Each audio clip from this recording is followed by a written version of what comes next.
In Cobb County in 2018, 112 people died from overdoses, acute drug toxicity, making them the second leading cause of death in Cobb County behind heart disease. Overdose deaths were twice as common as fatal car crashes. This is one county snapshot, but the story is similar across our state. Some counties are better, some are worse, but all are fighting this crisis. Between June of 2016 and May of 2017, the total number of opioid doses prescribed to Georgia patients surpassed 541 million. Now, to put that into perspective, that's approximately 54 doses for every man, woman, and child in Georgia.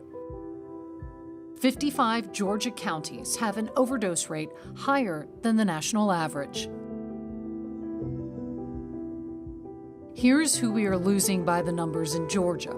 In 2018, 866 Georgians died from an opioid overdose. 556 were men, 310 were women, 713 were white, 129 were black, 18 were Hispanic, 68 were younger than 24, 220 were between 25 and 34 years old, 230 were 35 to 44 years old, 165 were 45 to 54 years old, and 183 were over 55 years old. And the newest residents of Georgia are negatively impacted.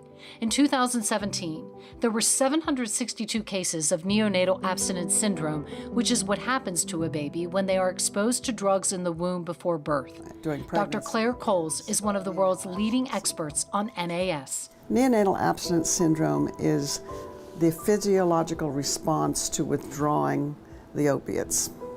So when the baby is born, they're cut off from their mother, of course, and they're no longer being supplied with opiates. And so their body responds as does an addict. Which means babies suffer from tremors, seizures, fevers, cramping. Children who have severe withdrawal will frequently be treated medically using other opiates in order to ease the child off and be able to wean them off in a medically appropriate way. The spike on this chart shows that the number of babies being born with NAS in Georgia was 5 times higher in 2017 than in 2007. All these different numbers lead to the same truth: the crisis does not discriminate.